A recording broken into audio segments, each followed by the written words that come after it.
dedicado al edutainment. Está coordinado por la doctora Graciela Aznaola.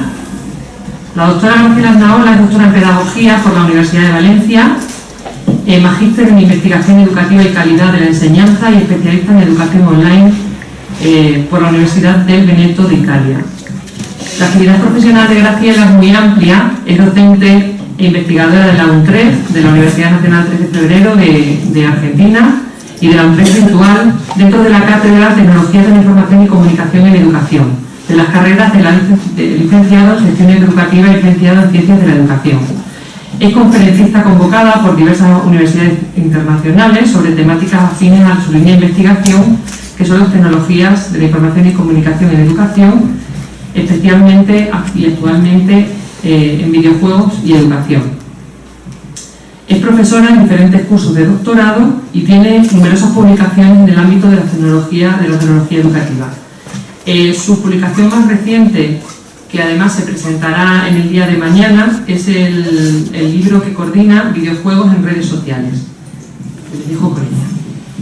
Muy bien.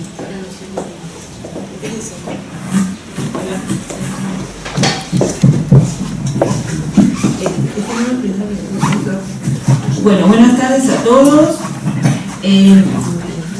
Vamos a dar inicio a esta mesa. Voy a presentar a mis compañeros en particular. Gracias, Rosa, por esa extensa presentación.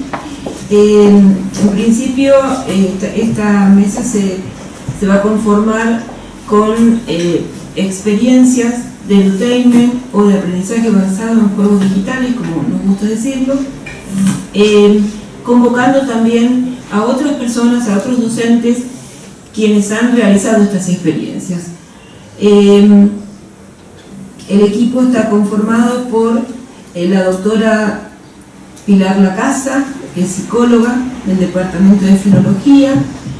Pilar dice que es amante de los videojuegos y del cine clásico, juega habitualmente, aunque le gustaría hacerlo más. Durante casi 20 años ha trabajado en las aulas, introduciendo allí las tecnologías viejas y emergentes, junto a los niños, jóvenes y docentes. Gran parte de ese trabajo está publicado por la editorial Morata en su libro Videojuegos Comerciales, Aprender en Mundos Reales y Virtuales, del año 2011, actualizado recientemente y traducido al inglés por Palgrave. Coordina el grupo Imágenes, Palabras e Ideas en la Universidad de Alcalá y es allí catedrática de Comunicación Audiovisual. Pilar realizará una exposición en torno a la temática Creadores, Productores y Medios de Comunicación, Viejos y Nuevos Retos. En la exposición se demuestra que los jóvenes han de saber participar en los medios en la línea de los trabajos de Henry Jenkins, el concepto de cultura participativa y la búsqueda de audiencias. Se presenta una síntesis del trabajo que el equipo está llevando a cabo en colaboración con los jóvenes y educadores desde hace ya muchos años. También nos acompaña la doctora Laura Méndez Zaballos, que es profesora titular del Departamento de Psicología Evolutiva y de Educación de la UNED. Es miembro del equipo de investigación Imágenes, Palabras e Ideas. La web es aprendijuega con ea.com, con Electronic Arts, con el que ha participado en varios proyectos financiados nacionales y autonómicos. Destaca la coordinación del proyecto Videojuegos y Diversidad. Sus trabajos y publicaciones nacionales e internacionales se centran en los entornos de aprendizaje y las características socioculturales que los definen. Este interés le ha llevado a explorar nuevos espacios de aprendizaje en entornos formales e informales de educación y el papel mediador de las nuevas tecnologías, en concreto los videojuegos, en este proceso.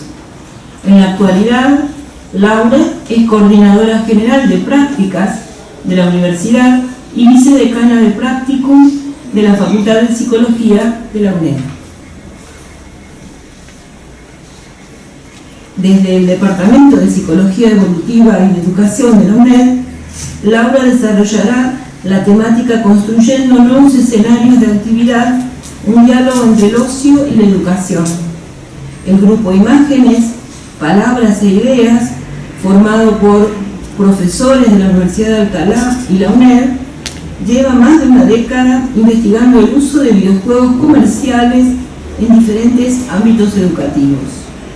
Los trabajos realizados han tenido un doble objetivo para tender puentes entre diferentes entornos educativos, formales e informales, y adquirir nuevos procesos de alfabetización. Los resultados obtenidos en trabajos anteriores nos han ido descubriendo cómo los videojuegos son mucho más que un recurso incluido en las denominadas TICs para la educación. Y a mi izquierda, el licenciado Eduardo García, de Argentina, de la universidad, perteneciente a la Universidad Nacional de 3 de febrero, una universidad nueva que pertenece al conurbano de la provincia de Buenos Aires. Es psicopedagogo, licenciado en Relaciones Humanas y Públicas, pertenece a nuestro equipo desde los inicios, desde hace 7 años, cuando comenzamos a preguntarnos cómo tender esos puentes entre los docentes y las tecnologías que recién estaban poblando las aulas.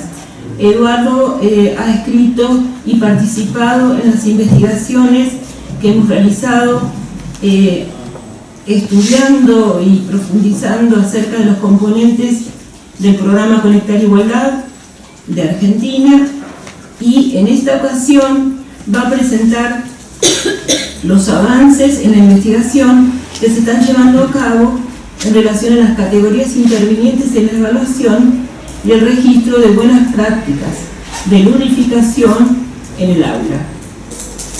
Desarrollará conceptos teóricos para analizar datos de registros de campo en la investigación educativa.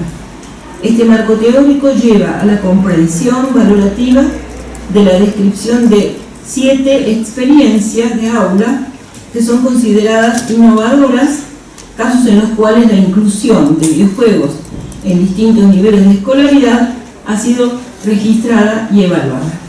Con esta presentación vamos a dar inicio a la mesa. Las invito a los colegas que en principio nos relaten su experiencia. ¿Sí?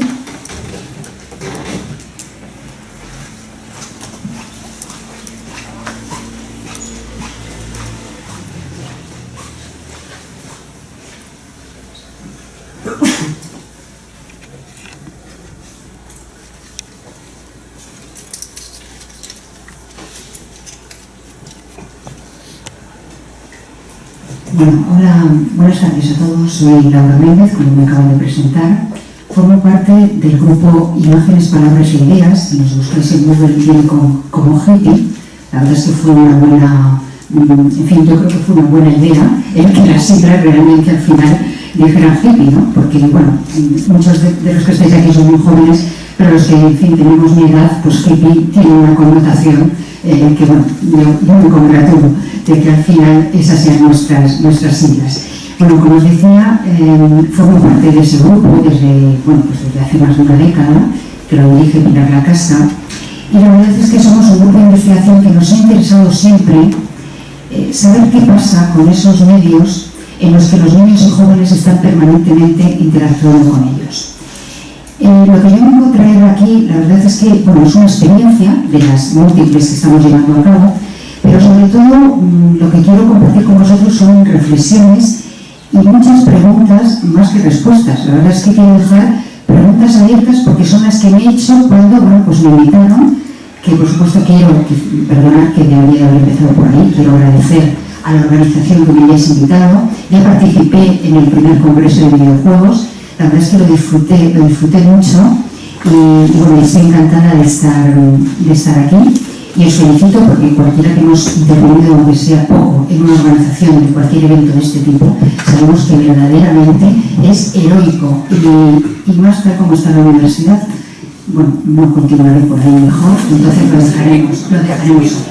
Bueno, pues como os decía, lo que os traigo, ya os digo que son más que nada cuestiones que una vez que me invitaron y elegí una de las experiencias relacionadas con diversidad que habíamos hecho en el aula, pues sobre todo fue interrogantes que me planteé una vez que, bueno, pues analicé los datos, quizá desde una perspectiva un poquito distinta a la que habitualmente tenemos el grupo, y es un poco lo que os traigo hoy. Espero que sea sugerente y espero que pueda bueno, pues potenciar el que compartamos, ¿no? Como veis en el título, es Construyendo nuevos escenarios de actividad, un diálogo entre el ocio y la educación, porque realmente lo que a nosotros, entre otras cosas, nos interesa es saber qué pasa cuando realmente incrustamos, porque yo creo que es lo que hacemos, una dinámica de ocio, un instrumento creado para el ocio en un entorno formal, con unas reglas formales, con un currículum formal. ¿Qué es lo que está pasando ahí? Bien, nuestro grupo, como os comentaba, principalmente se ha interesado por los nuevos procesos de alfabetización. Yo una de las cosas que pensaba cuando escribía esta frase es realmente si se pueden hablar ya de nuevos procesos de alfabetización, si se puede realmente hablar de alfabetización digital. Yo creo que es o es alfabetización digital o no es alfabetización. O sea, yo creo que ya no se puede hablar de nuevas alfabetizaciones o de alfabetización digital, ¿no? Pero bueno, a nosotros inmediatamente nos interesó desde el comienzo. De hecho, empezamos con la televisión, empezamos llevando la televisión al aula, os estoy hablando, claro, hace 15 años, ¿no? Donde la televisión realmente era, bueno, pues una tecnología muy presente en la infancia. Como os digo, empezamos llevando la televisión, de la televisión pasamos al cine, del cine pasamos a internet y de internet pasamos a videojuegos. Realmente nos han llevado de la mano los niños y jóvenes respecto a las tecnologías que estaban presentes en su vida cotidiana. Y de ahí nuestro interés realmente en pensar qué es esto de educar en los medios, que realmente esto no es simplemente, yo creo que en eso por supuesto estamos todos de acuerdo, yo creo que estamos ya superando el tema de que evidentemente las TIC es mucho más que un instrumento, que un aparato que nos sirve para determinadas funcionalidades. Bueno, quizá digo que estamos todos de acuerdo los que estamos aquí, pero ciertamente los que trabajamos con docentes podemos ver cómo a diario las TIC siguen siendo en buena parte eso. Pero como digo, a nosotros lo que realmente nos interesa es los medios de comunicación y los medios culturales que realmente usan los jóvenes en sus prácticas diarias. Y cómo realmente esto nos lleva al ocio, porque realmente esos medios los usan fundamentalmente en sus ratos de ocio. Y cómo la escuela, realmente la mayor parte de la escuela está mirando hacia otro lado realmente. O sea, son medios que están ahí, la escuela sabe que está ahí, y normalmente la escuela se dedica a proteger a los jóvenes contra esos medios. Y cuando les dices de introducirlos, realmente hay bastantes resistencias. Yo creo que eso cualquiera que haya trabajado en la escuela lo sabe. Y esto ha sido, como os digo, los tres ejes que de siempre ha interesado al grupo. Realmente en esto nos ha interesado, como os digo, esos medios, porque esos medios significan nuevas prácticas que realmente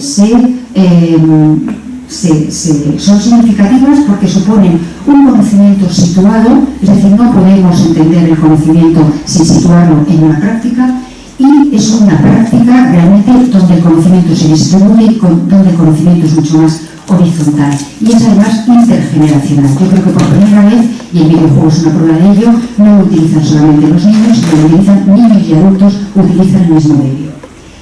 Supone una cultura popular. O sea, yo creo que esto es importante, cómo los medios realmente son objetos culturales, objetos que nos enseñan y con ellos interpretamos el mundo. Yo creo que eso para nosotros ha sido muy importante, y eso es algo, a ver, que son aspectos que cuesta mucho hacer entender al docente, a los medios, entre ellos el videojuego, desde el punto de vista del videojuego, como os digo, como objeto cultural con el que podemos interpretar el mundo. Y finalmente, cómo esos medios nos hacen participar en una cultura participativa, donde los chavales y jóvenes no solamente ya son consumidores de esos medios, sino que esos medios les permiten, aparte de transformarlos, les permiten participar en esos medios. Yo creo que lo estamos constantemente viendo en YouTube y en muchos otros fenómenos. Desde ese punto de vista, digamos, con ese marco, nosotros nos interesaban los nuevos objetivos educativos. Y para nosotros un objetivo educativo fundamental es desarrollar la capacidad de las personas para controlar los discursos que utilizan. Yo creo que esto Es muy importante y a nosotros nos cuesta, como luego os diré, y yo quiero un poco después que a ver si compartimos esto mismo, cuesta entender que los docentes nos entiendan que realmente esos medios que estamos introduciendo en el aula, incluido el videojuego, suponen un discurso nuevo que hay que aprender a interpretar y a utilizar. Yo creo que dar ese salto y entender el videojuego desde ahí, desde luego por nuestra experiencia, les cuesta mucho, pero para nosotros es básico entenderlo así. Y son discursos que nos permiten conocer, como digo, y comprender la realidad de otra forma, que nos permiten competencias efectivamente para indagar y para conocer. Y además nos permite participar en una sociedad de una manera responsable, participativa, pero también responsable. Bien, con esto marco muy rápidamente, pero para mí era importante situarnos, como digo, desde un marco en el que nosotros hemos basado nuestra investigación, que yo creo que, bueno, pues que muchas veces las TIC no se están viendo desde este lado. Os voy a presentar una experiencia que venimos desarrollando desde el 2009-2012, pero realmente empezamos antes a participar con videojuegos en las aulas. Empezamos con aulas de primaria y pasamos a aulas de secundaria. Esta experiencia, como os digo, que se llama Videojuegos en el Instituto, videojuegos comerciales en el Instituto, forma parte de un proyecto de investigación financiado y en colaboración con la empresa Electronic Arts, con la que nosotros llevamos colaborando pues también hace más de una década con proyectos de investigación.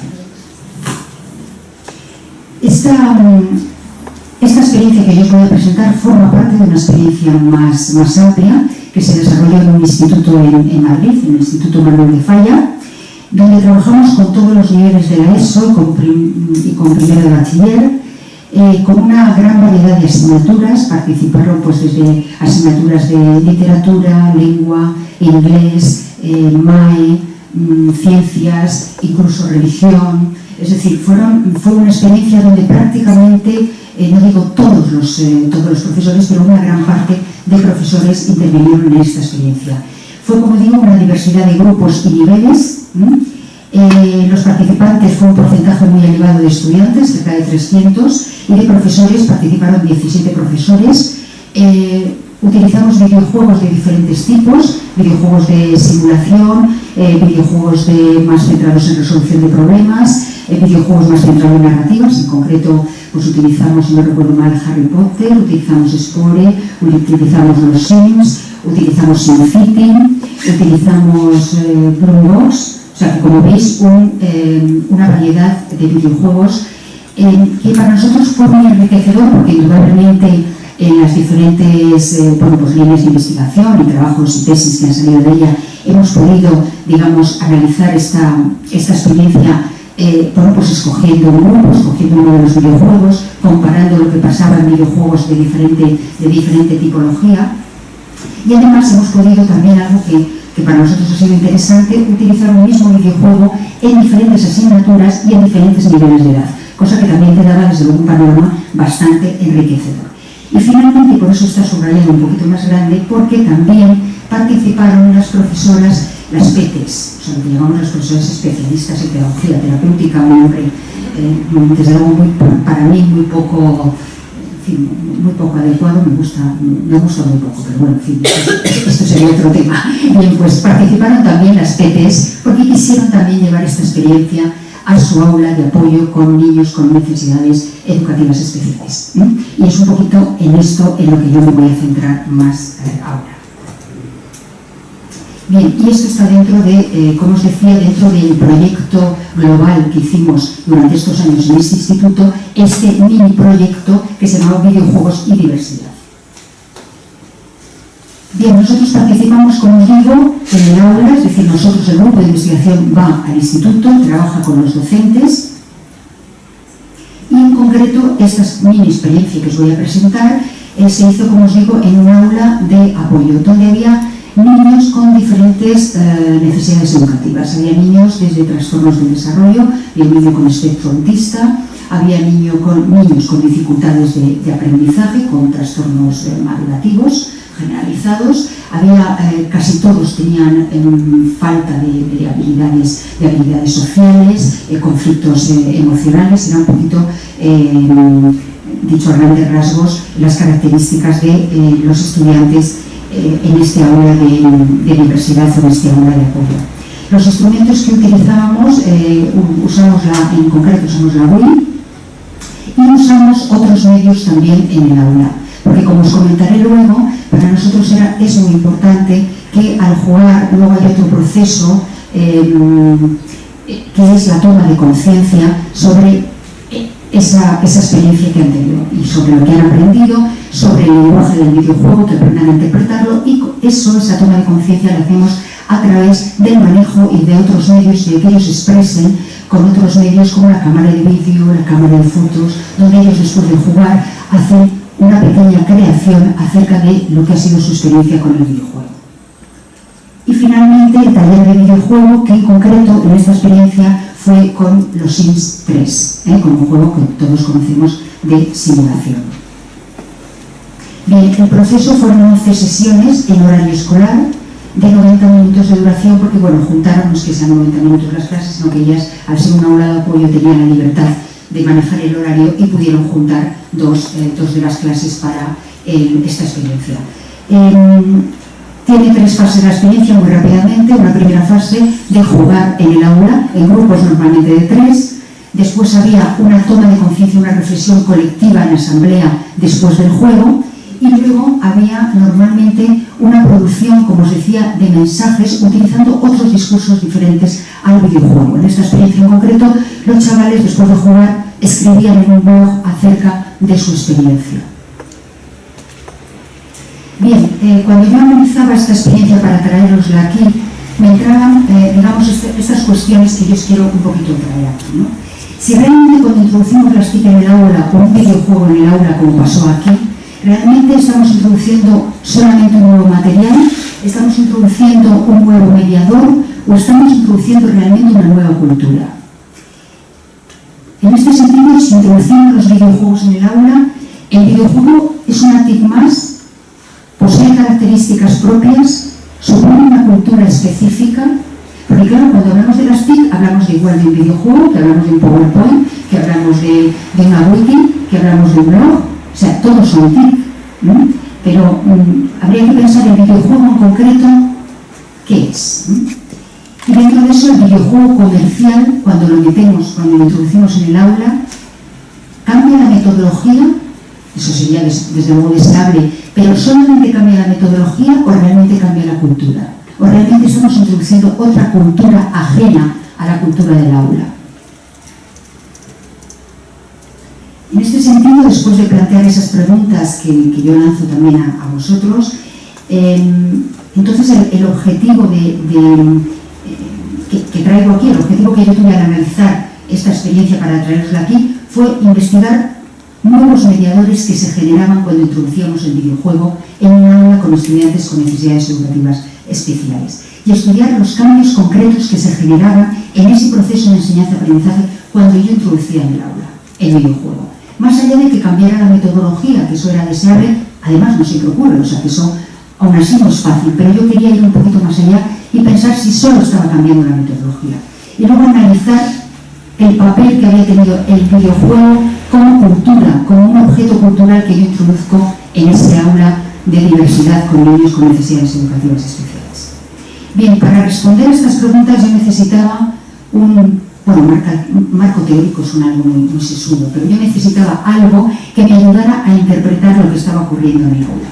Y me pareció que la teoría de Engelstrom del sistema de actividad, que yo creo que todos conocemos, ¿no? Donde realmente se piensa en la actividad humana dentro de un sistema de actividad definido por los elementos que aparecen en los vértices de ese triángulo, donde realmente los sujetos son los que participan en esa actividad, los instrumentos son los instrumentos que usan, los mediadores que usan, donde el objeto es un poco el objeto del problema, la meta que tienen los participantes al estar en esa actividad. Los resultados es ¿qué pasa al final en esa actividad? Tanto resultados conscientes como inconscientes, que yo creo que eso pasa mucho en el aula y es lo que solemos hablar de currículum oculto muchas veces.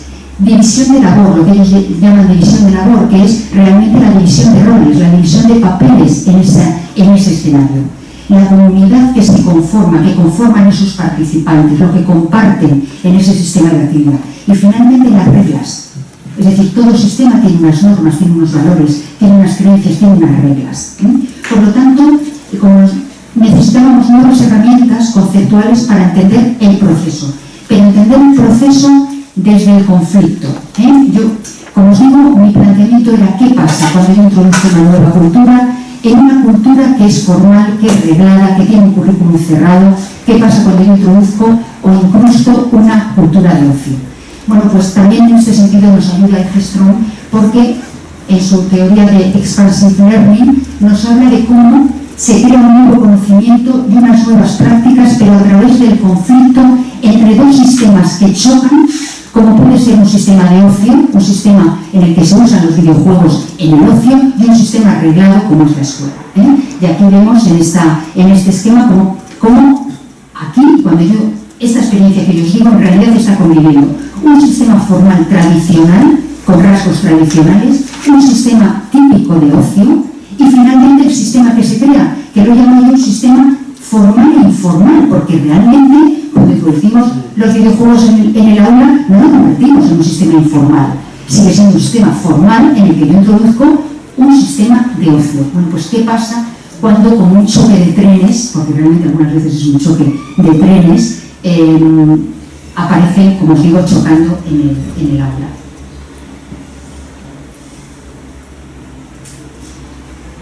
Bien, pues desde este planteamiento me interesaba traeros aquí las tensiones. ¿Qué tensiones se generan cuando introducimos una práctica, como digo, propia del ocio en el aula? Y cómo estas tensiones logran ir más allá, logran transformar, en este caso, cómo transformar un aula en este caso de apoyo con niños con necesidades educativas especiales. Bueno, y para explicar esto hay que entender ese sistema de ocio primero y ese sistema formal, es decir, esos dos trenes que chocan. Bueno, pues el primer tren es un sistema de ocio y videojuegos donde realmente los sujetos son jugadores, sencillamente, no son estudiantes, son jugadores. Cuando nuestros chicos están fuera jugando, desde luego dejan afortunadamente de ser estudiantes y son jugadores. Jugadores con diferente grado de destreza. Esos niños con necesidades educativas especiales jugaban fuera del aula a videojuegos. Cada uno tenía un grado de destreza determinado, que por supuesto no tenía nada que ver con su grado de destreza curricular en el aula. En ese sistema de ocio, el objeto, la meta fundamental que tienen los jugadores es jugar y divertirse, y superar los retos y resolver los problemas que traen. Los resultados de un sistema como este es adquirir las habilidades y las destrezas que, bueno, nos hagan superar esos retos del juego y seguir avanzando.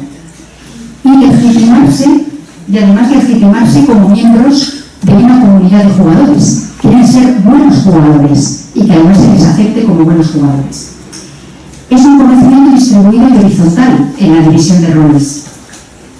En la comunidad de jugadores conforma una comunidad de jugadores con discursos compartidos, es decir, los jugadores tienen un discurso compartido, tienen lo que se llama gramáticas externas, tienen revistas, tienen fansites, tienen páginas web, tienen toda una cultura que comparten. Y tienen unas reglas definidas, en este caso, ¿por qué? Por el diseño del videojuego. Son unas reglas y unas normas definidas por eso. Y no solamente eso, hay unas reglas sociales de lo que es el uso del videojuego, de lo bueno y malo que es el uso del videojuego, de las horas en las que uno tiene que jugar o no. Es decir, todo eso forma parte de las reglas.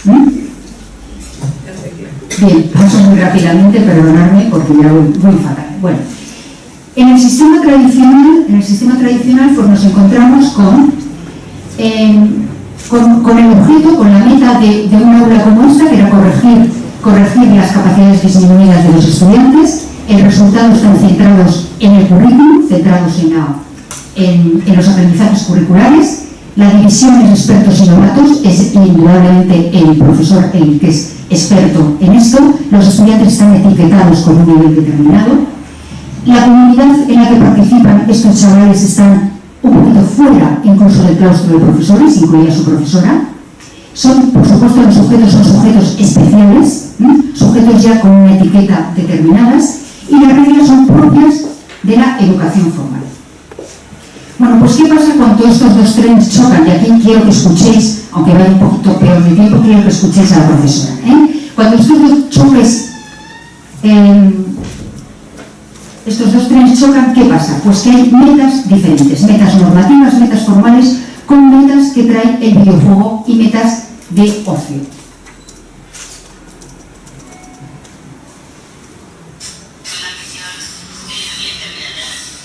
¿Se escucha? ¿Estáis escuchando?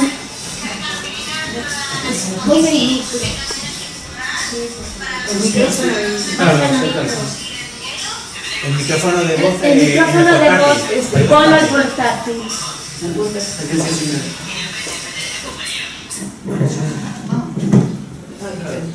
se acopla? Sí, no se acopla. Bueno,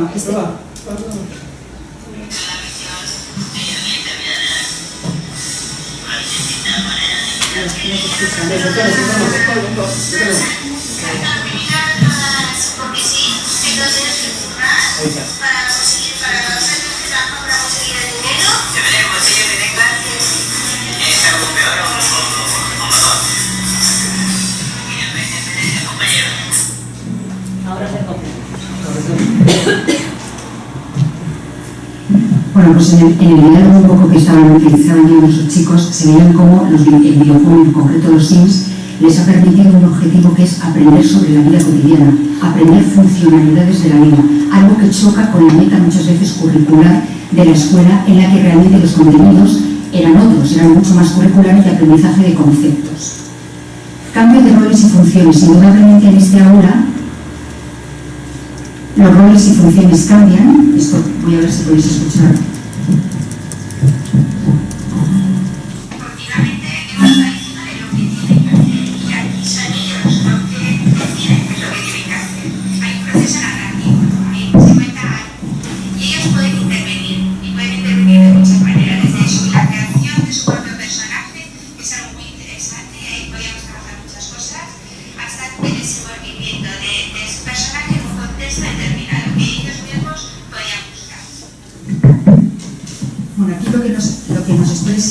Rosa, la profesora, es cómo realmente han cambiado realmente los roles, y en el que estos niños, que normalmente son niños pasivos, normalmente niños que no deciden sobre su propio aprendizaje, normalmente todo está muy pautado, todo se les dice lo que tienen que aprender y cómo lo tienen que aprender, realmente estos niños son protagonistas de su propio aprendizaje.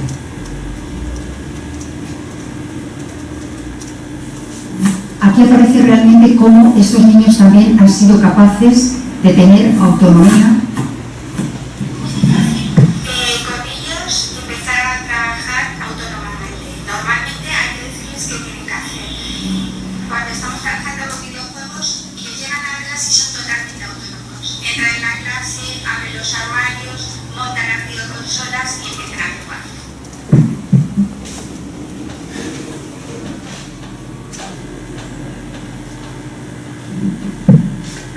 Bueno, pues es un poco, yo creo que ya voy a cortar para dar más, tenía más intervención de...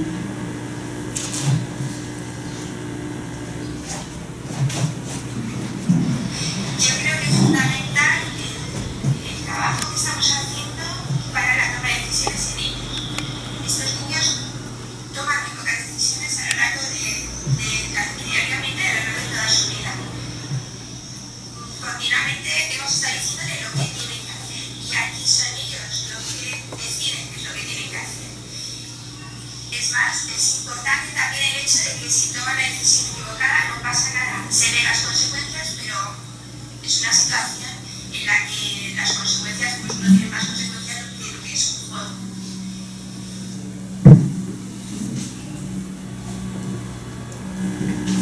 Bueno, ya lo voy a dejar aquí para que puedan hablar el resto de mis compañeros de mesa, pero bueno, fundamentalmente lo que he intentado transmitiros aquí es cómo esos dos sistemas de actividad entran en colisión en el aula, pero es capaz ese conflicto, que ha supuesto un conflicto para la docente. Nosotros estamos hablando de una docente digamos, innovadora, y aún así fue un conflicto. Y de hecho, no pudo salir esta experiencia del aula como tal, es decir, esta experiencia se quedó encerrada en este aula, porque ciertamente ese choque de trenes es capaz de, digamos, hacer un cambio en este sentido minoritario, pero no un cambio general, porque realmente siguen conviviendo aspectos de la educación formal que realmente entran en conflicto. Bueno, no sé si he sido capaz de transmitir.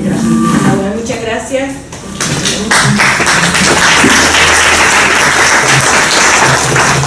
Yo creo que cuando uno ve las voces de los chicos y de los docentes, muchas de las teorías y cuestionamientos que nos hacemos quedan totalmente clarificados. Así que valoramos muchísimo poder compartir estas experiencias en directo. Bueno, Pilar. A ver si lo logro poner.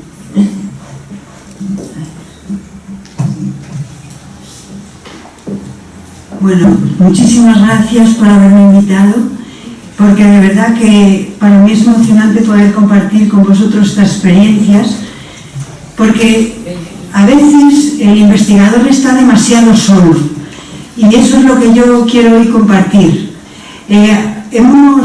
Gracias también a Laura y a nuestras colegas argentinas con las que compartimos la misma mirada, porque Laura ha hecho una introducción de lo que nosotros buscamos. Mirad, yo, si os he de ser sincera, ¿yo por qué hago todo esto?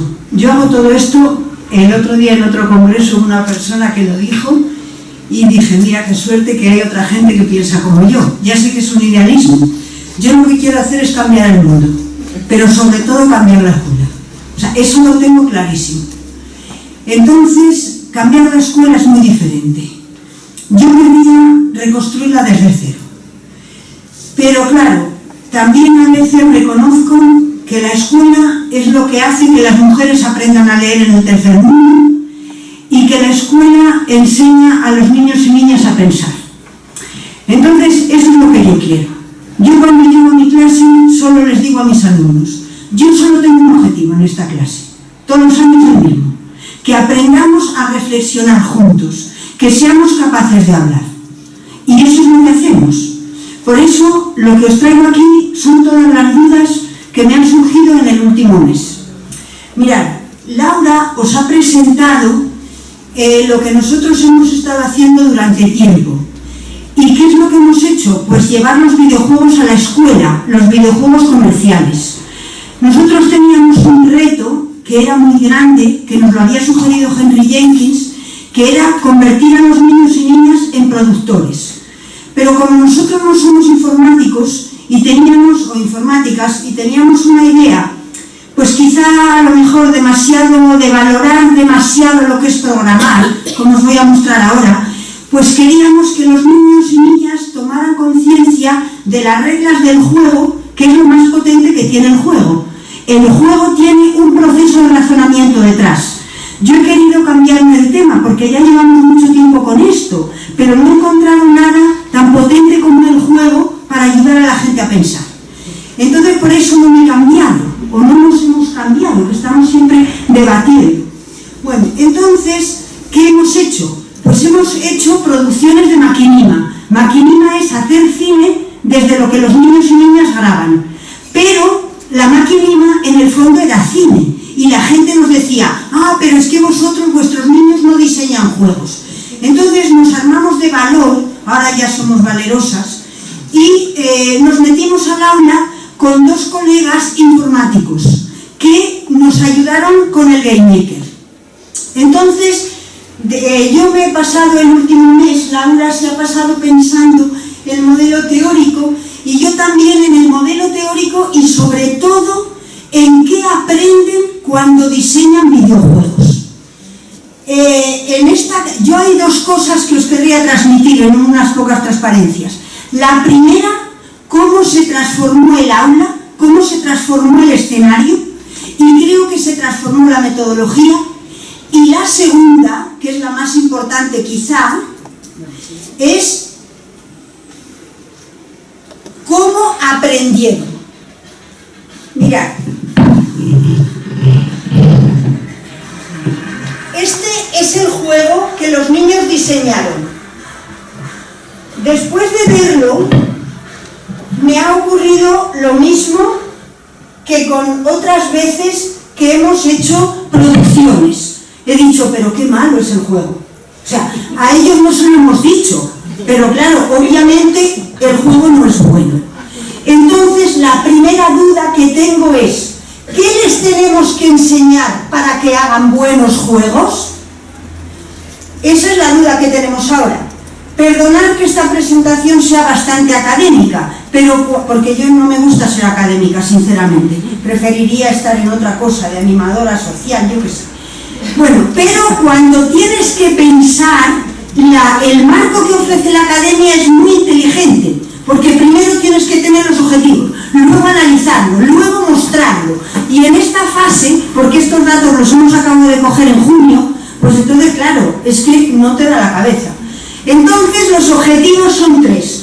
Primero, que el alumnado sea creador. Eso es la clave. Yo quiero escuelas que ayuden a crear. Segundo, escuelas que ayuden a crear de manera inteligente, que los niños entiendan las reglas del juego. Yo les decía, me acuerdo, no sé si tú estabas aquel día, que les decía, yo no sé para qué aprendéis química. Lo que tenéis que aprender es cómo hacer juegos, porque de esa manera pensaréis para aplicarlo en la realidad. Y la tercera, y esta ha sido enormemente potente, que analizáramos situaciones de apoyo mutuo entre los estudiantes. Este es nuestro marco teórico, que ya os lo ha explicado Laura, pero fijaros qué curioso, cuando hemos analizado estos datos, yo me he acordado muchísimo de Piaget, cuando hice la tesis en el año, ni me acuerdo cuál, y el 81 creo que era, y yo la hice sobre la toma de conciencia y la equilibración. Y Piaget decía, la gente cuando toma conciencia y razona va de la periferia al centro. ¿Qué significa eso? Que los niños van de lo más externo del videojuego a lo más profundo.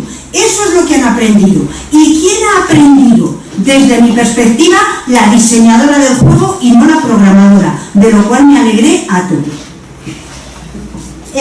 Este estudio es un estudio antropológico, igual que lo que os ha contado Laura. Lo hemos hecho con un análisis del discurso. Hemos hecho 14 sesiones de hora y media con 20 estudiantes de cuarto de la ESO, y creo que es muy importante que os diga que se trataba de un equipo interdisciplinar, tanto por parte del equipo investigador como de los niños. Los niños fueron divididos en 5 grupos y cada niño niña tenía una misión en el equipo, que las designó el docente. Uno era el director del equipo, otro el programador, otro el artista, otro el que controlaba el sonido, y el último, y la chica mejor, que es la que he analizado aquí, la diseñadora. Había 5 equipos, yo solamente os voy a presentar uno. Todas las sesiones fueron grabadas, cada investigador hace un sumario para ver las interpretaciones diferentes, y aparte yo me reunía siempre el día antes con los informáticos. Para entender nuestra interacción con los informáticos tendría que escribir otro artículo, porque ha sido enormemente interesante. Cada uno tenemos una mirada. Yo les decía, es que lo que yo quiero es que aprendan nuevos lenguajes, y ellos decían, ¿pero qué quieres? ¿Pero eso qué es? Y entonces yo les decía, ¿y vuestro objetivo cuál es? Y ellos me decían, que aprendan a trabajar en grupo como hacen en las empresas. Y así nos pasábamos horas y horas discutiendo, pero al final llegamos a tener la misma meta. Bueno, esto es el análisis que hemos hecho con el Transana, en el afán de que, claro, todo esto tiene que ser riguroso, porque los cualitativos somos mucho más criticados. Y bueno, esto es el análisis del proceso. Mirad, después de hacer lo que nosotros siempre ponemos en todos los trabajos, la historia del taller, hemos visto, aunque eso ya casi lo podíamos prever, que ha habido 2 momentos clave que yo interpreto desde el punto de vista de la teoría piagetiana, de la toma de conciencia. Primero, en la sesión 5 de las 14, les dijimos a los niños y niñas que tenían que hacer un pitching. Un pitching yo no sabía lo que era, pero los Yankees es la presentación de tu producto para venderlo. Lo tuvieron que hacer en 5 minutos. Entonces eso fue alucinante, porque tuvieron que pensar y en 5 minutos decir lo que había. Eso transformó sus mentes enormemente. Y además lo discutían y encima, como si fuéramos conductistas que no somos, les dábamos un premio al que mejor lo había hecho. Bueno, un aplauso más fuerte o cosas de ese tipo. Y porque no les dimos más nada. Y luego la última sesión, que fue estupenda, fue la sesión 14, donde cada uno, yo no estuve, pero Laura sí que estuvo, y la verdad que es emocionante cuando lo vemos. Fue la última sesión donde ya los chavales y las chicas presentaron el juego. Para ellos creo que fue una experiencia enormemente interesante. ¿Por qué os digo que fueron los momentos clave? Porque tuvieron que verbalizar lo que habían hecho. ¿Veis? Mirad, lo que sí que os quería mostrar era cómo habían cambiado el entorno del aula. Esa transparencia es una clase, la primera sesión 2 totalmente formal, la 3 ya va cambiando la cosa, la 4 trabajan con el informático en grupos y la 5 es la que hacen el pitching, en la que nosotros ya estamos puestos como tribunal y ellos realmente nos consideraban un tribunal. Mirad, lo que quería mostraros, aunque esto lo pasaré más rápido porque luego os puedo dejar las transparencias, yo cuando me puse a analizar estos datos dije, bueno, pero ¿cómo voy a saber yo dónde han tomado conciencia, dónde han aprendido más y sobre todo la pregunta del año próximo? ¿Qué tenemos que aprender y enseñar para diseñar buenos juegos? Gente capaz de crear, de vender sus juegos, queramos o no, y encima de pensar. Entonces, ¿qué es lo que hicimos? Hemos hecho unos mapas que nos han permitido ver cómo avanza la representación del juego que tienen los niños y niñas cuando crean. Este es un texto que hicieron en la sesión 2, pero ya lo leeréis, pero aquí está el mapa del texto.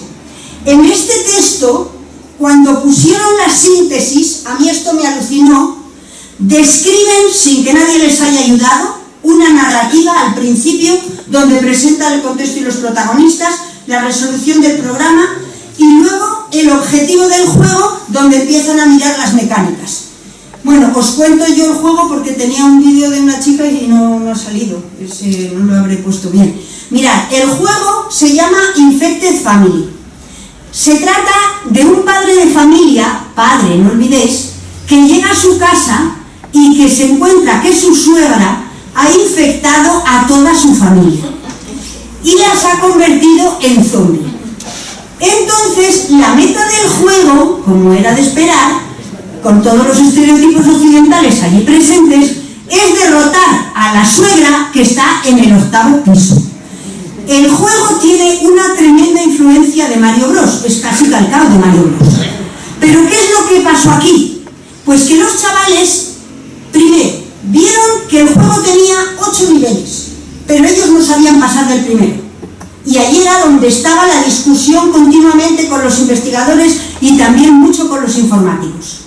Nunca llegaron a tomar conciencia de los 8 niveles. Pero fijaros qué bonito. Estas niñas fueron progresivamente, en un solo discurso, integrando la gramática interna del juego, es decir, sus reglas y la narrativa. No se estaban dando cuenta de lo que hacían, pero aprendían las dos cosas. Aquí es donde he puesto el vídeo. Esta es la sesión.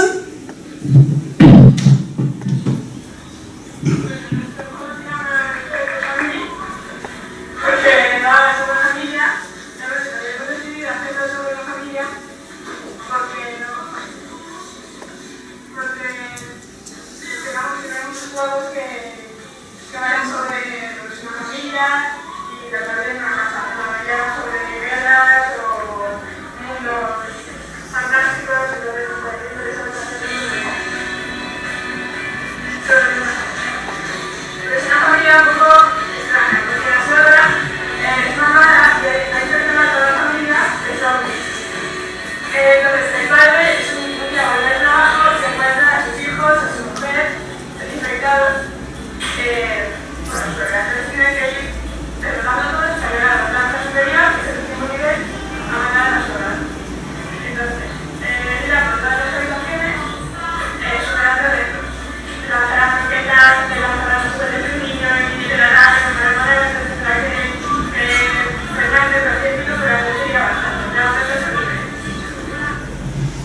aquí lo que pasa es que ellos programan un juego que no tiene límites.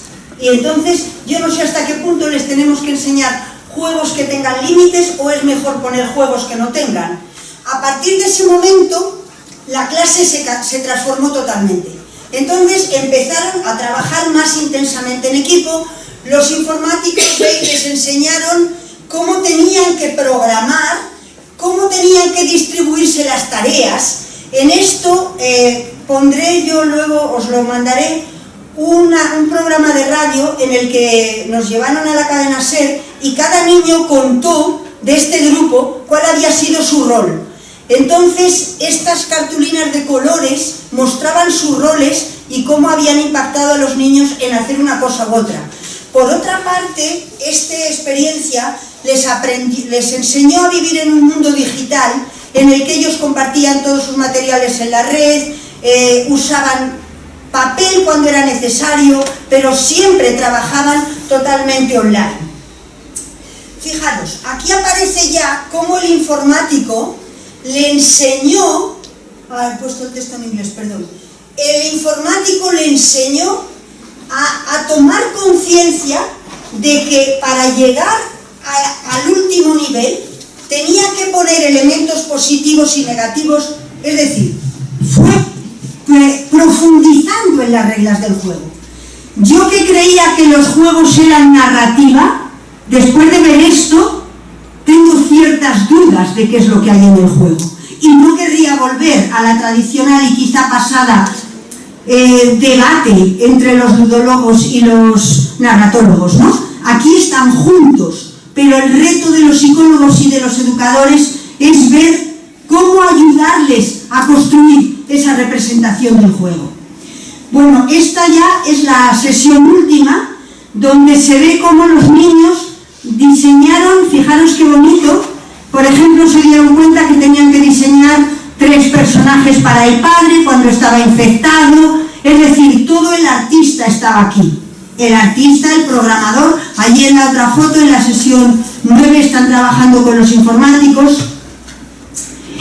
Y esta es la última descripción que los niños hacen del juego, dejadme que os la enseñe y luego pongo el vídeo, en el que haciendo un análisis del discurso se ve cómo la niña ha integrado, por una parte, la narrativa, que era la idea que ella tenía, con todos los elementos y en una cosa totalmente de corrido. O sea, creo que hubo un progreso tremendo. Quería aquí contaros una anécdota. Yo llevo esto a un congreso la semana pasada y una persona me dijo, oye, qué inteligentes son los niños españoles. Y, o sea, él mismo se quedó asombrado de que hubieran llegado a este nivel. También os tengo que decir, desgraciadamente, y lo quería haber dicho al principio, que estos niños son de un colegio privado, en el que solo hay 16 o menos niños en la clase. ¿Por qué hemos ido ahí? Porque desgraciadamente, y menos mal que Laura ha mostrado lo contrario, porque si no nos lo creeríais, nosotros hemos tenido que ir aquí porque los profesores de la pública no tienen ni tiempo para reunirse con nosotras. O sea, además de que les llevamos las cosas, de que dejamos los ordenadores, es imposible. Y nosotros, claro, somos investigadores, no la Virgen María ni Lourdes. Y desgraciadamente, pues tenemos que ir a un colegio privado. Desgraciadamente. Querríamos ir a los dos, pero no podemos, porque no tienen tiempo para reunirse con nosotros. Es que esto lo tenía que decir a la fuerza. Porque claro, cuando me dijeron que los niños españoles eran muy inteligentes, dije sí, pero no todos, desgraciadamente. Bueno, entonces, este es el vídeo en donde la niña, a mí, claro, yo no lo tengo tan dentro que a vosotros a lo mejor nos dice nada, ¿no? Pero... Pues el protagonista del juego es un padre de familia que llega a casa al trabajo y se encuentra con sus suegras que son excitar a la familia, empezar a la familia zombies. Entonces lo que tiene que hacer el padre es ir luchando contra todos los miembros de su familia para curarse. Aquí ha cambiado ya. Se puede matar directamente. ¿Ves? Aquí ya dice la mecánica. La está integrando la mecánica. Un brazo, entonces el brazo se infecta y va a infectarse todo el cuerpo. Es que antes no lo había dicho en absoluto, no había pensado en la mecánica. Es ir derrotando o curando ¿Veis? hasta Todo llegar esto está la mecánica presente en la como narrativa. una sala en la que tienen que estar con la abuela al final ya para ver si los sanos o los zombies. Bueno, para curarse existen unas cajas de modificación que hay repartidas a lo largo de la casa que contienen o bien el antídoto para el no sé, verano, que le llaman, o bien otra vida, o bien una muerte, o bien el personaje neutral del juego, que son los padres del padre de familia, como los abuelos, que pueden aparecer en el juego a darle consejos de lo que pueden hacer, lo que no pueden hacer, le dan regalos o también nuevas cosas para disparar. Bueno, las mecánicas. Aquí confunde el concepto de mecánica, porque creo que mecánica es como son los personajes. Es un videojuego lineal, porque se ve de arriba, es un plano de la casa y tú lo vas siendo cuando te dice. Y bueno, pues el lugar que se sabe es la casa protagonista. Y bueno, pues eso. Si acaba convirtiéndose en zombie, pues game over y vuelve a empezar todas y hasta que consiga llegar al último nivel y te lo da la basura. O sea, ¿veis? Yo creo que la niña ha cambiado claramente su representación del juego. Ha aprendido a pensar. Lo que tengo dudas profundas es si esto es lo que les tenemos que enseñar y aprender con ellos. Eso no lo sé. Por ahí es donde tenemos que seguir pensando. Solo tengo dos conclusiones. Una, si sale. Bueno, tenía otro vídeo, pero ya casi es el mismo juego, no merece la pena ponerlo. Esto es el juego que cuenta la niña como es, pero yo creo, ya os lo he contado, o sea, no merece la pena. Las dos conclusiones, ¿cuáles son? Pues la primera, que en todo juego hay una narrativa. O sea, yo creo que esta niña no hubiera aprendido la mecánica del juego si no hubiera sido por la narrativa. La narrativa fue la periferia y el centro, que fue la mecánica. Entonces me diréis, bueno, pues para esta cosa no hacían falta tantas alforjas. Lo mismo que fui yo al primer congreso hace cientos de años y me dijo mi hijo, pues para eso que vas a decir tú, que cuando se enseña se aprende, bastante, para eso estás investigando siempre. Bueno, pero claro, lo difícil es saber qué es la narrativa aquí, cómo acercar al niño a la narrativa y cómo desde la narrativa ha llegado a la mecánica. Yo creo que la mecánica es el centro de la toma de conciencia. ¿Y quién ha llegado? La diseñadora. Esto se ve clarísimamente en ese programa de la cadena SER, donde la única que entendió la toma de conciencia fue la diseñadora. Ni el programador, ni el de audio, ni la directora, ni ninguno. ¿Por qué ocurrió? No lo sé. Por eso la investigación es seguir así. Lo último, ¿qué es? Pues estas son las reglas del juego. Las reglas son la clave. Las reglas representan la toma de conciencia. Por eso creo que los juegos son tan potentes. Y aquí simplemente tenéis el blog y ya os pondré estos links y luego la dirección de Twitter y la dirección de Facebook. Y de verdad que muchísimas gracias por haber compartido este tiempo conmigo. Muchas gracias.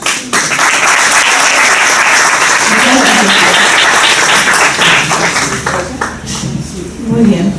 Bueno. El trabajo que va a exponer Eduardo es el fruto del proyecto de investigación que venimos desarrollando esta última etapa hace 2 años.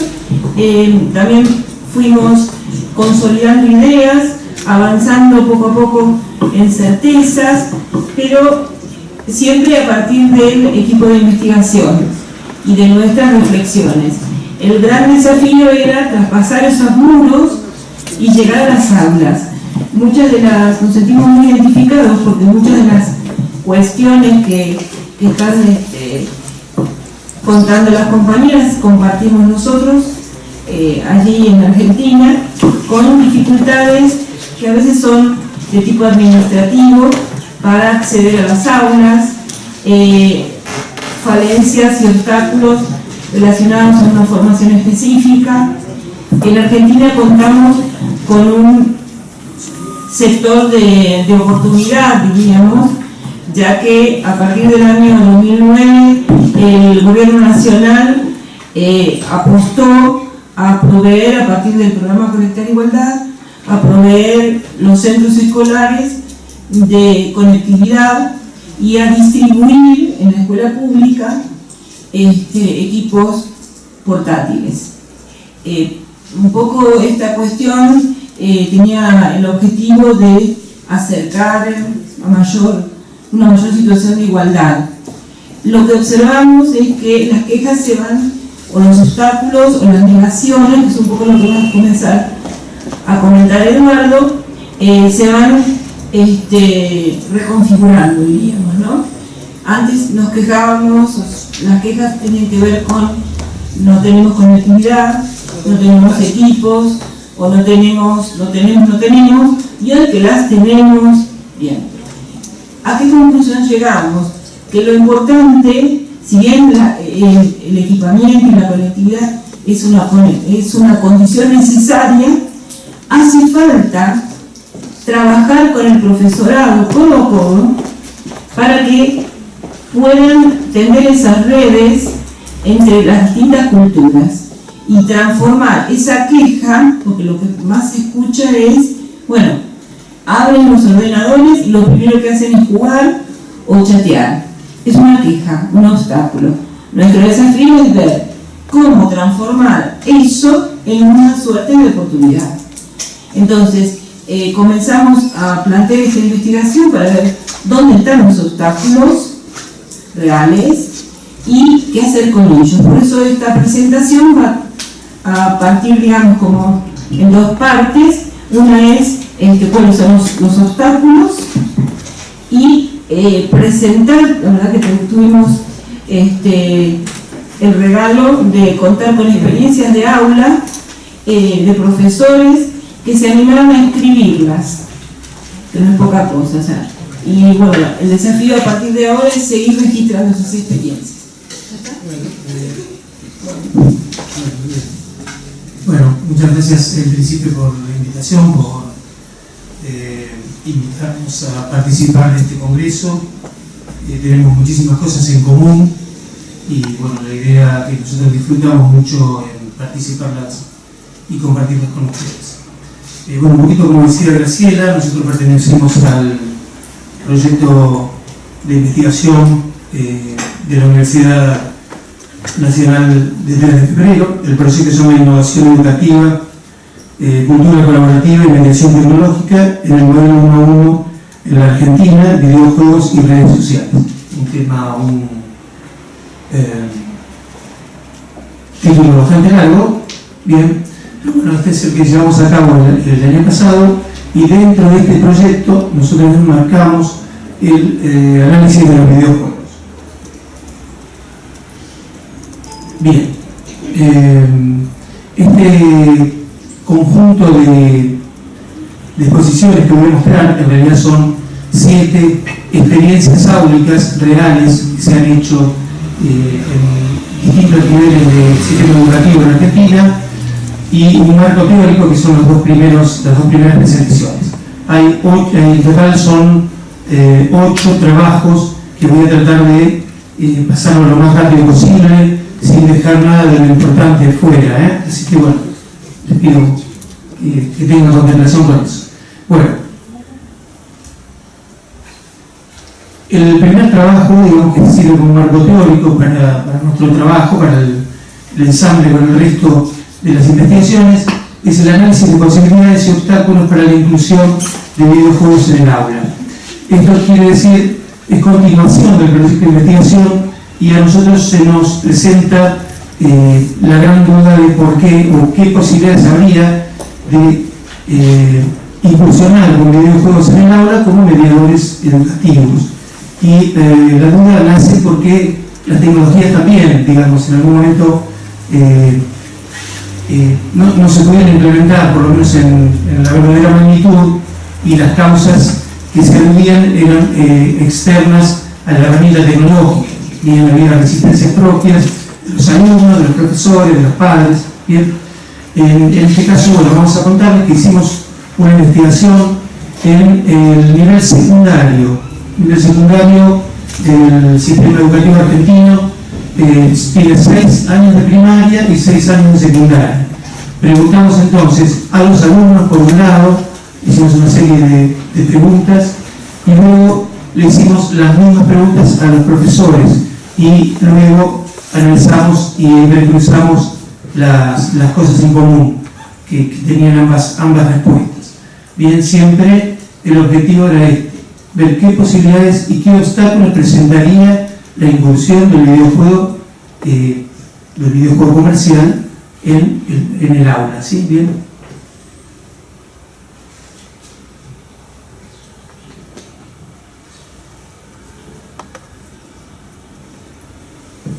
Bueno, lo que pudimos ver sí que la mayoría de los estudiantes son videojugadores, bien, y opinan que incursionar con el videojuego en el aula mejoraría la relación entre los compañeros y entre los profesores, que motivaría, formaría o conjugaría un escenario motivador, bien, y que sí aprenden bastante con los videojuegos. Distintas cosas con los videojuegos, algunas que son exigencias formales y algunas exigencias no formales que son útiles para la vida de las personas. Un 15% considera que los videojuegos distraen. Esta es la encuesta de los chicos. Bien. Bien. Cuando tomamos las horas de juego que llevaban, hicimos una escala, digamos, y el promedio de horas que utilizan ellos en la semana es 2 horas, no es tanto, pero los fines de semana baja increíblemente la cantidad de horas. Había algunos casos particulares que nosotros podemos analizar como cuasi patológicos de 5 o más horas diarias, y decimos cuasi patológico porque al utilizar esas horas están dejando de hacer alguna otra tarea importante y ahí definimos, digamos, como una situación problemática. Bien. También podemos visualizar las mismas preguntas. El 50% de los profesores son videojugadores. Le hicimos preguntas acerca de si utilizarían videojuegos en el aula. Los que no lo conocían pero tenían una idea remota contestaron de que sí, que sería bastante útil. Comprobamos, o sea, a través de una pregunta control, si realmente eran jugadores, preguntándole qué tipo de juegos jugaban y realmente se confirma si conocían los nombres de los videojuegos y sabían cómo era la mecánica de los mismos.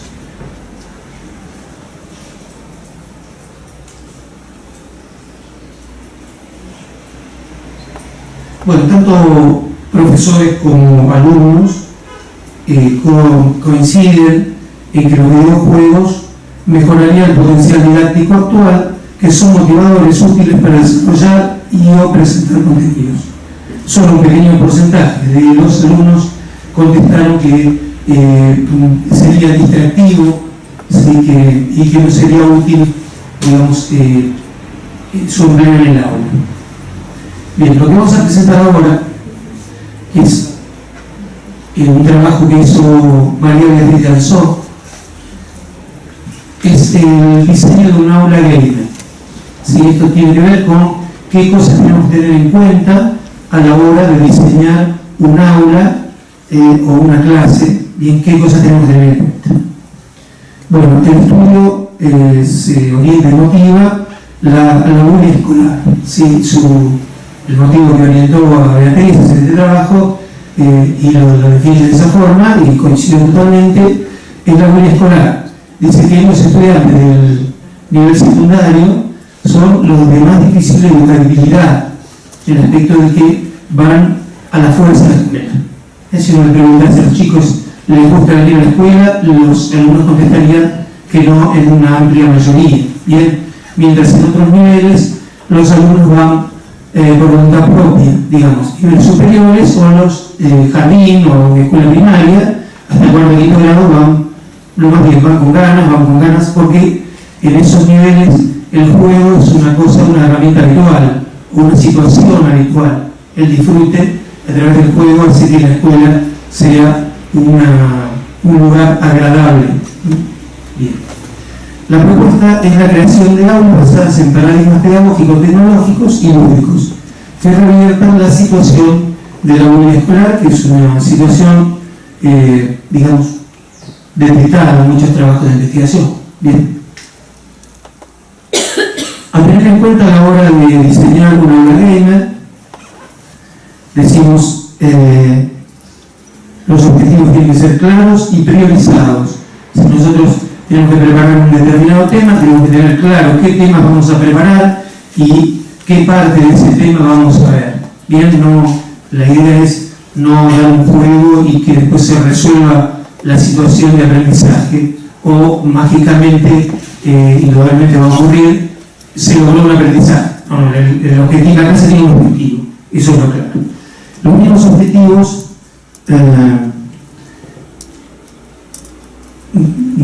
tienen que seleccionarse de forma apropiada. La versión del juego tiene que seleccionarse si va a ser individual o grupal, indudablemente la connotación es distinta.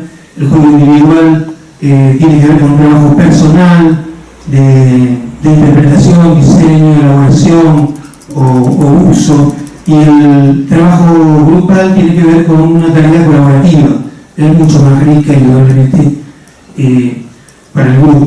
Sí es interesante saber que si en el grupo hay o algunos miembros que no son jugadores de ese juego, es muy bueno que conformar el grupo con algún miembro que tenga mucho conocimiento de ese juego y tenga muy clara la mecánica del mismo, ¿no?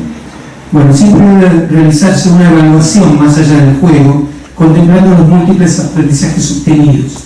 O sea, la idea es terminar el juego, terminar la clase y preguntar, hacer un cierre y preguntar qué es lo que ellos piensan que se aprendió, y nosotros mismos, por otro lado, llevar un registro de los aprendizajes obtenidos. También a tener en cuenta es si los juegos son de plataformas, si necesitamos bajar el juego, considerar si el juego se realiza en clase o fuera de clase y analizar la experiencia lúdica. Esto es, yo puedo jugar una parte del juego en mi casa, bien, el chico con una especie de tarea realiza el resto de la actividad en su casa, o hacemos toda la actividad en el aula, o la vamos fraccionando y decimos, bueno, todas las primeras horas o las medias primeras horas la utilizamos con el juego y el resto de la hora la utilizamos para hacer una lectura de ese mismo juego o de esa experiencia. La experiencia lúdica puede desarrollarse en tiempo escolar o extraescolar, esto es lo que decía, ¿no? Los juegos pueden brindar conceptos, valores, posibilidades de aprender jugando, resolviendo en forma intuitiva los inconvenientes, y podemos preparar una guía, un seguimiento sugerido o poder dirigir el aprendizaje. Esto es algunos de los aprendizajes que invitan, digamos, o promueve el videojuego, es aprender por sus propios medios, bien, en forma intuitiva. Y esto es algo que sucede mucho en los juegos y es algo que los chicos manejan muy bien. Bien. O la otra es una guía de juego que tiene que ver con un planeamiento de mi aula, de mi clase, de esa clase de ese día. Bueno, como habíamos hablado de evaluación, nosotros proponemos acá tres opciones. Una es una clasificación free del juego. Esto quiere decir, vamos a utilizar un juego, tenemos que saber de qué se trata ese juego, para qué edades está sugerida, si tiene un lenguaje adecuado, si tiene violencia, si produce miedo, si hay situaciones en donde el sexo se encuentra en forma casi explícita, si hay drogas, si hay apuestas. Esto es las normas PEGI, hay una, creo que algunos o casi todos la conocen, es una regla, digamos, que regula todos estos conceptos que acabo de dar. ¿Sí? Uno se puede guiar bastante para sus hijos y para los estudiantes a través de esta norma, a ver si el juego es bastante adecuado. Después proponemos también una ficha de evaluación que ha diseñado la doctora Rocío Tocina, la tenemos presente acá en el fondo, y bueno, también va dando desde el nombre del juego hasta de qué se trata, un relato realmente de lo que se trata el juego, un poco porque si el docente no es un videojugador asiduo de ese juego, tiene una buena idea como para empezar. Y después también proponemos una ficha también, o a tener en cuenta los aspectos educativos, morfosintácticos, sintácticos y éticos, las tres dimensiones que propone la doctora Esther del Moral. Bien, eso nos puede guiar antes de la elección del videojuego, antes de comenzar a trabajar, bien, para tener una experiencia exitosa, es una buena práctica. Bien, con esto damos por terminado el trabajo de María Beatriz Ganso y pasamos al trabajo de Gabriela Musodara.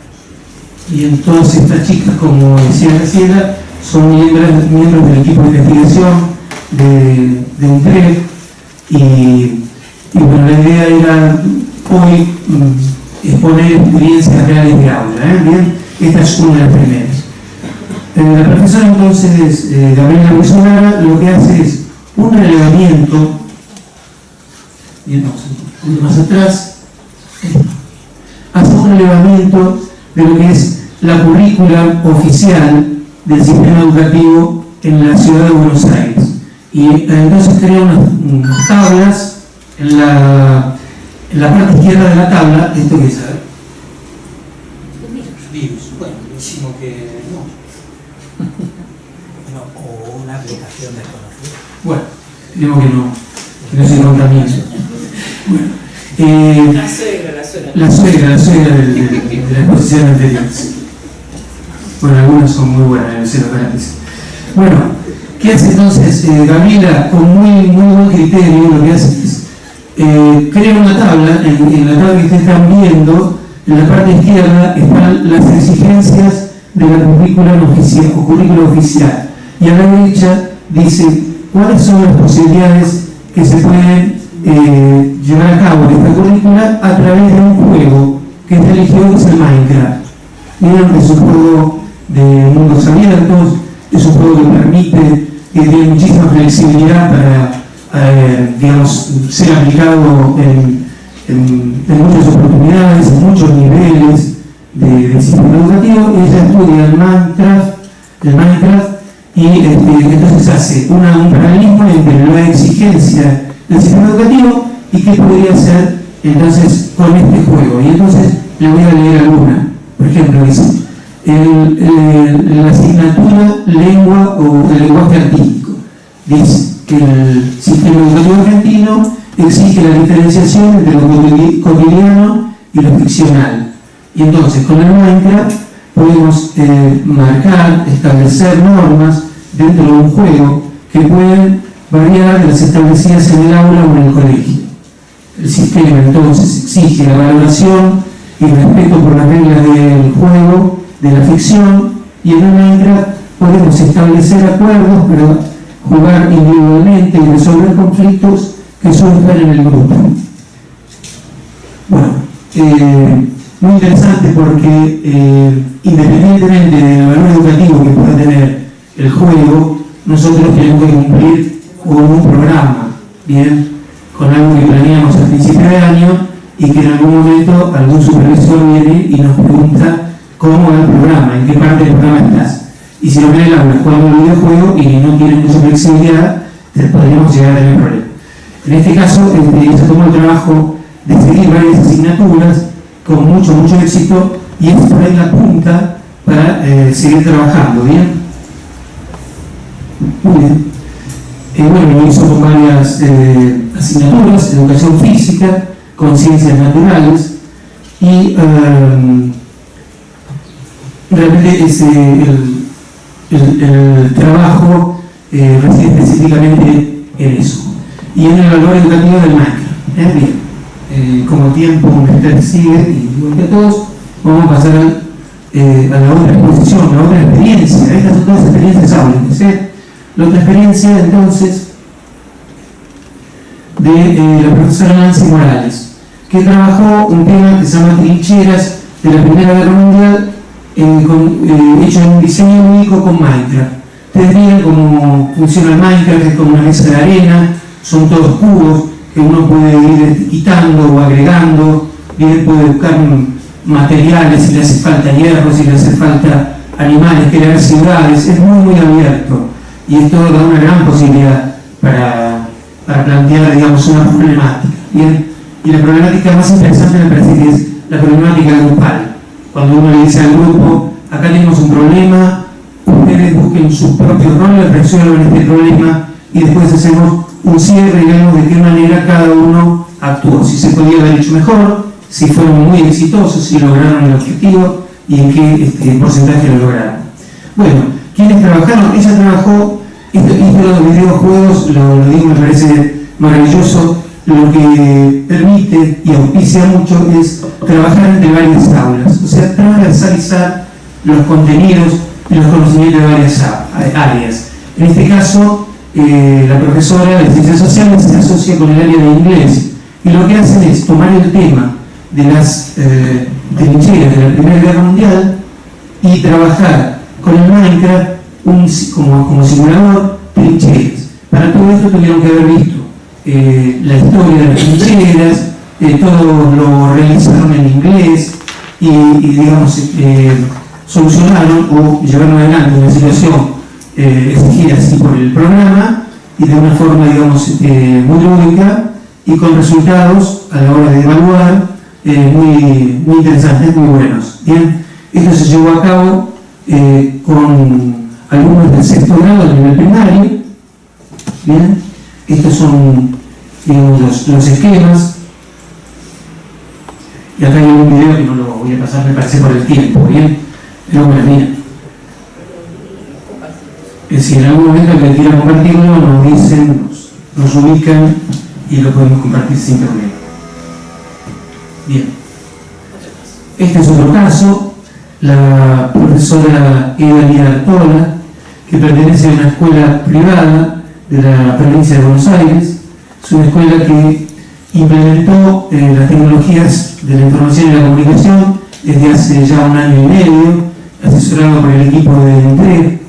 Y es una escuela privada que está en una zona socioeconómicamente, digamos, de una clase media alta, pero la escuela no tiene ordenadores. Y la idea es que cada alumno, o cada tantos alumnos, algunos traen un ordenador y parte de la tarea la hacen en clase y parte de la tarea la hacen en la casa, para lo cual la escuela diseñó alguna página y la modalidad es una modalidad dual, ¿sí? Es en parte virtual y en parte presencial. ¿Bien? Una resistencia bastante importante de los profesores en primer tiempo, pero en estos momentos está funcionando muy bien y están trabajando con la incorporación entonces de los videojuegos en el aula. Esto es, han trabajado con un juego que se llama God of War, o sea, los dioses de la guerra, y después hace una interpelación épica de otro videojuego. Yo les voy a pasar un video porque, digamos, esto no tiene forma de ser explicado. ¿Bien? Entonces, lo que aprovechan ellos es toda la estética, digamos, del juego.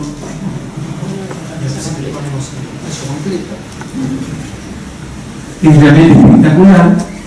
Y después, ¿ves? Acá se asociaron 3 asignaturas: construcción de ciudadanía, bueno, 2, prácticas de lenguaje e inglés. Soy profesora de lengua y literatura y trabajo en esta área con alumnos de entre 12 y 13 años. Utilizo los videojuegos como una herramienta de aplicación pedagógica a nivel ámbico y el eje temático de esta implementación es el relato mitológico, a partir del cual, una vez reconocidas sus características generales, estas deberían ser identificadas criteriosamente por los alumnos en el videojuego propuesto por la docente para completar una ficha técnica o cuadro de características generales. Después de una segunda instancia, ellos debían seleccionar un videojuego que se ajustara a este perfil para analizarlo y jugarlo en clase, aplicando también otros contenidos propios del área, como ser trama, secuencia, protagonista, obstáculos y conflictos. Lo adelanto un poquito porque si no vamos a estar mucho tiempo. Pasamos un poquito al fin de mi venganza.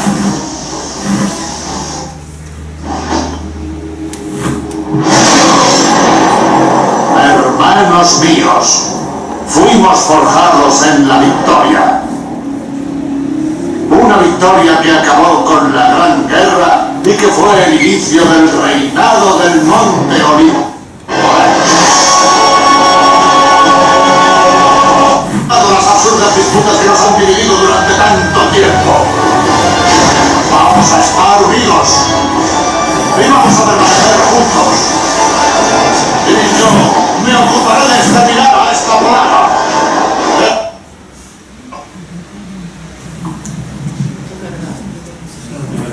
Bueno, esencialmente,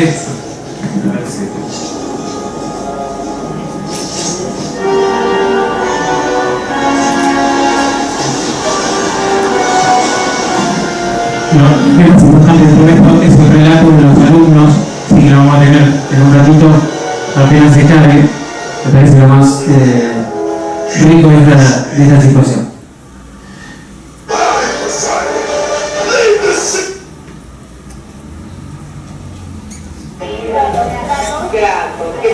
¿Y cuál es la favorita, Luciana? La favorita El oponente, Cronos. Muy bien. ¿Qué criatura es Cronos?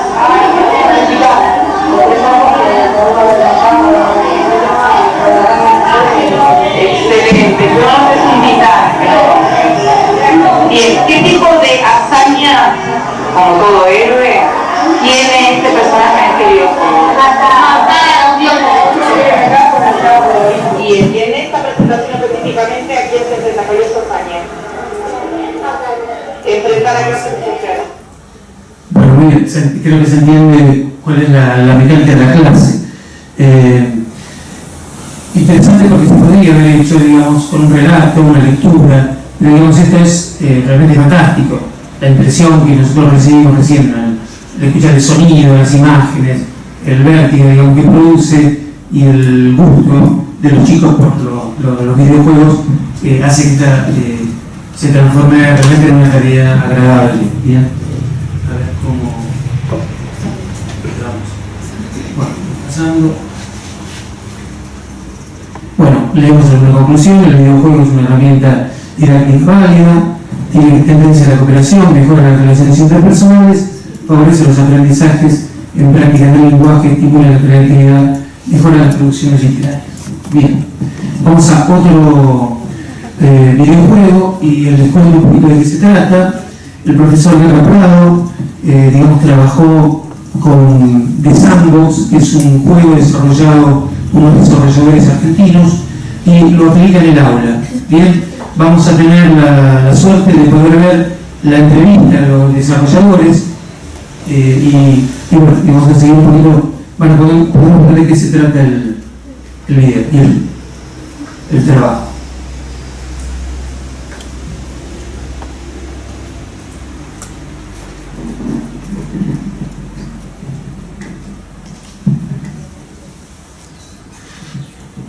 ¿Cómo surgió la idea de crear Sandbox?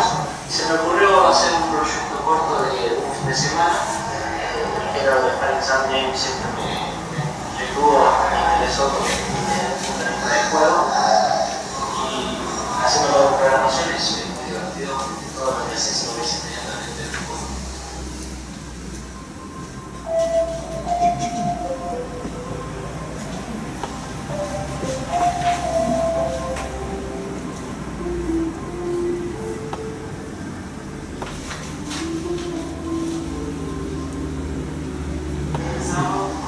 Simulación, en el cual está el espacio de trabajo, nosotros podemos armar distintas cosas, componer un sistema eléctrico, música.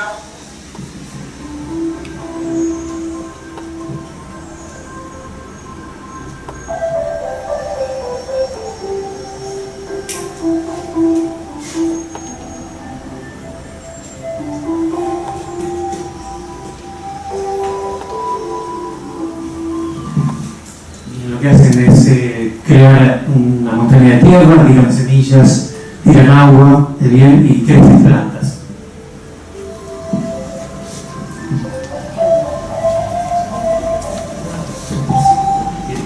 Bueno, este es un sistema de torretas que se arma muy sencillamente con este juego desarrollado, ya les digo, no consiste con intenciones educativas, pero realmente cumplen una función educativa muy interesante.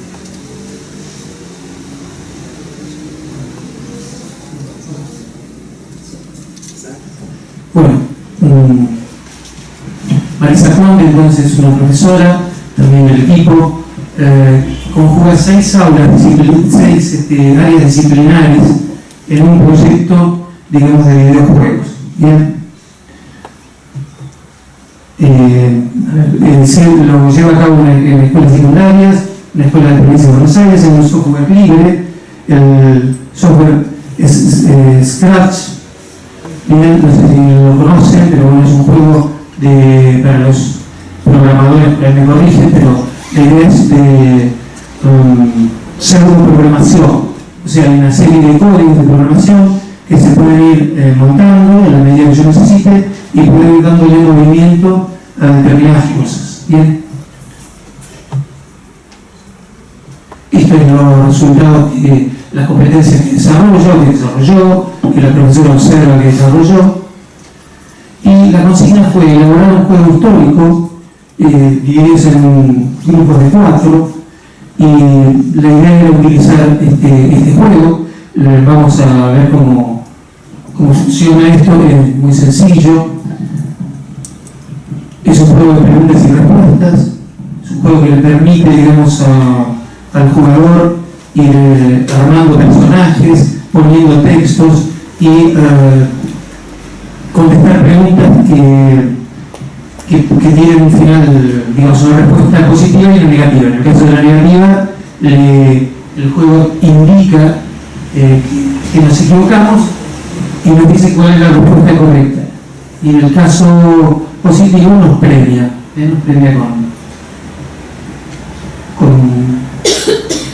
sí, cierro. A ver, ¿están todos apurados? ¿Se van algunos? No, ya seguimos un ratito más. Bien, bueno, la idea, la última experiencia, disculpen, fueron 7 experiencias más el marco teórico, y darlo así, son trabajos que cada uno de ellos hubiera llevado media hora de desarrollo. Realmente, disculpen por eso, disculpar a Cina también. Bueno, si hay preguntas, por favor.